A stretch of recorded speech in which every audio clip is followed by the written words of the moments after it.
तो hello guys, आप सबका स्वागत है फिर से एक बहुत ही इंटरेस्टिंग और बहुत ही अच्छी और बहुत ही नॉलेजफुल कहानी में। जो आज की कहानी बहुत ही खास और बहुत इंटरेस्टिंग होने वाली है। जो कहानी है वो दो भाइयों के बीच में, जिनमें से उन दोनों में बंटवारा होता है।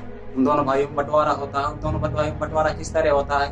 जब किसी भी घर में, हर किसी घर में बंटवारा एक बार होता है, एक बार लाइफ में। जब कभी भी अपने इनमें से अपने माँ बाप गुजर जाते हैं तो उसके बाद एक टाइम आता है तो घर में बंटवारा निश्चित हर किसी घर में होता है। तो उसमें से एक भाई जो रहता है वो बहुत ही शरीफ था, बहुत ही सीधा जिसको बोल सकते हैं, और एक थोड़ा भाई थोड़ा होशियार था। इन दोनों भाइयों के बारे में आज की कहानी होने वाली है गाइस। कहानी को पूरा जरूर सुनना और गौर से सुनना और सुनकर बताना आप सबको कहानी कैसे लगी। चलिए कहानी को स्टार्ट करते हैं और इस कहानी के माध्यम से आपको कुछ ना कुछ हम समझाने की कोशिश करेंगे। बहुत समय पहले की बात थी गाइस।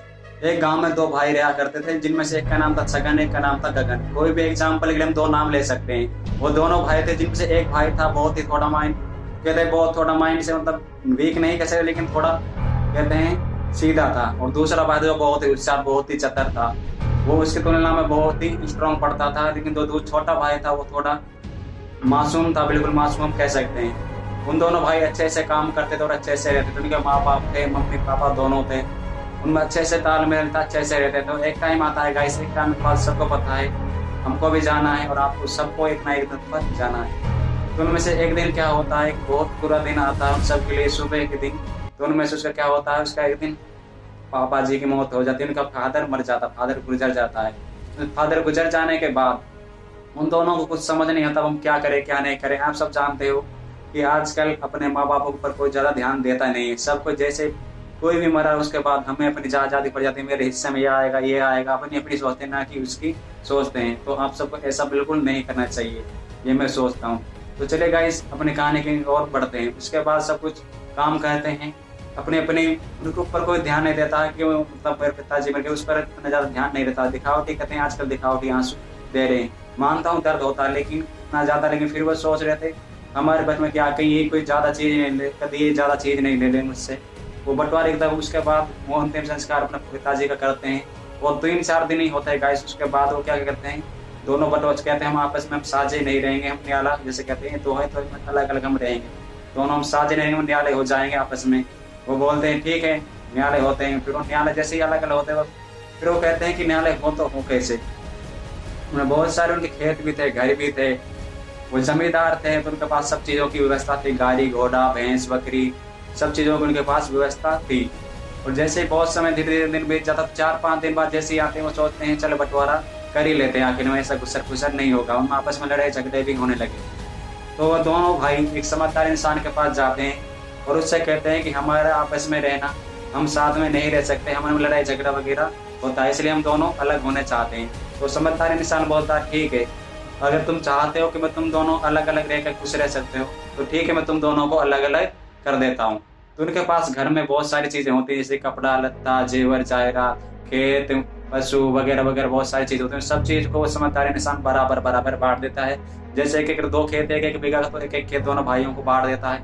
दो गाय होती है तो दो दोनों को एक एक हाथ बांट देता है। जिसमें 2 ट्रैक्टर होते हैं उन दोनों ट्रैक्टरों को एक एक करके उन दोनों को भाई बराबर बराबर उन दोनों को बांट देता है, जिससे वो संतुष्ट हो जाते हैं। सब चीज का गैस बंटवारा हो जाता है। उसके बाद बंटवारा होने के बाद उनके पास एक बचती है भैंस, क्या बचती है, एक भैंस बचती है, इसको बफेलो हम इंग्लिश में बोलते हैं। उन दोनों के पास एक भैंस बचती है। तो भैंस का सब चीज का बंटवारा हो जाने के बाद वो लोग सोचते हैं इस भैंस को हम कैसे बंटवारा करें, अगर इसको हम 2 टुकड़ों में कर देंगे तो किसी भी काम की नहीं रहेगी, तो इससे हम कुछ भी काम नहीं सही, मृत्यु हो जाएगी, मर जाएगी। तो उसने ये सोचा। उसके बाद समझदार इंसान सोच रहे इन दोनों को बंटवारा कैसे करे, तो उसने अपना दिमाग लगाया और वो दोनों भाई सोचे तो दोनों भैंस में से बंटवारा करे तो करे कैसे, आखिर कैसे बंटवारा इस भैंस का करे। तो समझदार इंसान ने उन दोनों से कहा चलिए ये फैसला मैं आप दोनों के ऊपर छोड़ देता हूँ। तो वो दोनों भाई सोचते हैं कि इस भैंस को हम बंटवारा कैसे कर सकते हैं, यदि हम इसको काटेंगे तो इसकी मृत्यु हो जाए तो हम इससे नहीं तो इससे कुछ कमा पाएंगे, नहीं इससे हमें दूध देगी तो हम इसमें हमारा नुकसान। तो समझदार इंसान अपना दिमाग लगाता है और कहता है चलो भाई ऐसा करो, ये इसके भैंस के 2 हिस्से कर लो, काटने नहीं बस बांट लो, अगला हिस्सा तुम ले लो और पिछला हिस्सा ये ले लो। दोनों भाई कोई भी डिसाइड कर लो कौन सा भाई कौन सा हिस्सा लेगा। तो दोनों भाई सोचते हैं ठीक है। जिनमें से एक शरीफ जो कहते हैं समझदार कह सकते हैं, लेकिन वो बहुत ही भोला होता है, उसको इतनी समझ नहीं, वो सोचता है मेरा भाई जो भी वो सब अच्छा करता, मेरे बारे में अच्छा ही सोचेगा। लेकिन गाइस उसका भाई ऐसा नहीं था। जो उसका बड़ा भाई थोड़ा चतुर था, थोड़ा होशियार था, अपनी बीबी की बातों मानता था। जो छोटा भाई था वो बहुत ही कहते हैं कि बहुत ही मासूम था, उसे दुनियादारी की नॉलेज इतनी ज्यादा नहीं थी। तो उसका बड़ा भाई जो चतर होता है वो बोलता है कि मैं गाय का पिछला हिस्सा, सॉरी जो भैंस है, मैं उसका पिछला हिस्सा लूंगा, मैं पिछले हिस्से को अपने लूंगा। तो दूसरा भाई जो छोटा होता है वो बोलता है ठीक है मैं अगले हिस्से को रखूंगा और मैं अगले हिस्से की देखभाल करूंगा। और पिछला भाई बोलता है ठीक है मैं पिछले हिस्से की देखभाल करूंगा। वो दोनों भाइयों में सहमति हो जाती है। सहमति होने के बाद वो समझदारी से दोनों का बंटवारा कर देता है। उन दोनों का बंटवारा हो जाने के बाद वो दोनों भाई अलग अलग अपने घरे चले जाते हैं। तो पहले जो भाई होता है बड़ा भाई, वो बड़ा भाई होता है वो अपने भैंस को लाता है और भैंस को अपने घर पर बांध देता है, भैंस को बांध देता है। उसके बाद जैसे कि उन समझदार इंसान ने उन दोनों को बंटवारा किया था, भैंस को ऐसे ऐसे रखना है, आगे हिस्सा इसका और पिछला हिस्सा इसका। तो जो छोटा भाई था उसके कौन सा गाय बनवाया था हिस्सा, आगे का हिस्सा, जिसमें मतलब गाय भोजन करती है, हम भी मुंह से खाना वगैरह खाते हैं, तो उसका वो हिस्सा आया था। उसको काम था उसको देखभाल करना आगे के हिस्से का। और जैसे ही वो बड़ा भाई तो काफी समझदार था, क्योंकि उसको पता था कि आगे किसी से कुछ होने वाला है, तो खाली खाएगी समय नुकसान होगा, कुछ नहीं फायदा नहीं होने वाला है।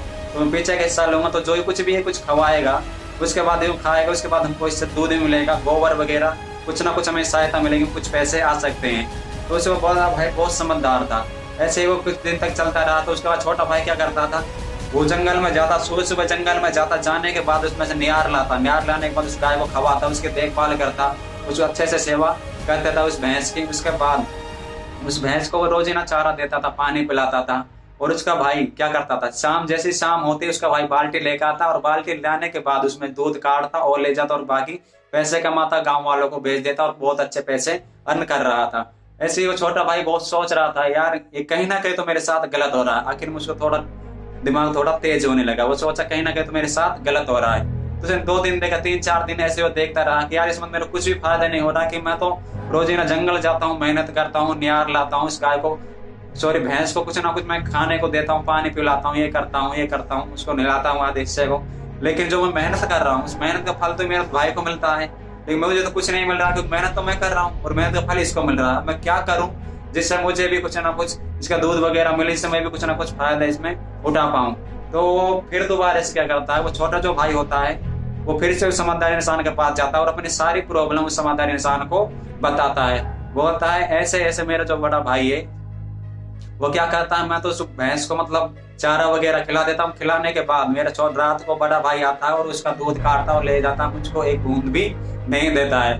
वो कहता है ठीक है चलिए मैं आपकी बातों पर थोड़ा विमर्श करता हूँ। थोड़ा समझदार इंसान थोड़ा सोचता है और सोचने के बाद उसको एक सुझाव देता है, तुम ऐसा करना जैसे ही सारी मेहनत तुम करते हो, ठीक है, मेहनत करने के बाद जैसे तुम उसको चारा वगैरह खिलाते हो, अगला हिस्सा तो आपका है, आप कुछ भी कर सकते हो, आपके अगले हिस्से के साथ भैंस का जो अगला हिस्सा वो आपका है, उसके साथ आप कुछ भी कर सकते हो।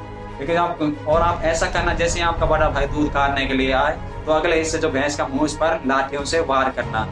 तो कहता ठीक है, इससे क्या होगा, वो इससे बोलता है कि इससे आप जो मैं बता रहा हूँ वो करो, उससे आपको सब चीज पता पड़ जाएगा क्या होगा क्या नहीं होगा। वो समझदार इंसान के पास से वो छोटा उसका भाई होता है जो वहां से चला जाता है। जाने के बाद वो क्या करता है, जैसे उसको समझदार इंसान बताता है उसके अनुसार वो करता है। जैसे उसका भाई शाम को दूध काटने के लिए ले आता है, उसका छोटा भाई बड़ा भाई का छोटा भाई लाठी लेकर खड़ा हो, जैसे वो दूध का उसको लाठियों से उस भैंस पर वार करने लगता है, उस पर उसको मारता है, जिससे क्या करती है भैंस दूध नहीं देती और उसका दूध वगैरह वहां पर फैल जाता है। ऐसे ऐसे कुछ दिन तक चलता है, लगातार ऐसे चलता रहता है। चलने के बाद जैसे ही वो उसका बड़ा भाई दूध लेने के लिए आता है, काटने के लिए आता था, रोजीना उसका छोटा भाई भैंस पर लाठियों से वार करता, जिससे उसके भैंस कभी लात मार देती, कभी उसका दूध फैला देती। तो भी सोच उस बड़ा भाई जो था उसके भी कहीं ना कहीं थोड़ी अकल आने लगी कि यार जो मैं कर रहा हूँ कहीं ना कहीं गलत है, मेरे भाई के संग में गलत कर रहा हूँ, उसको समझ में आने लगा।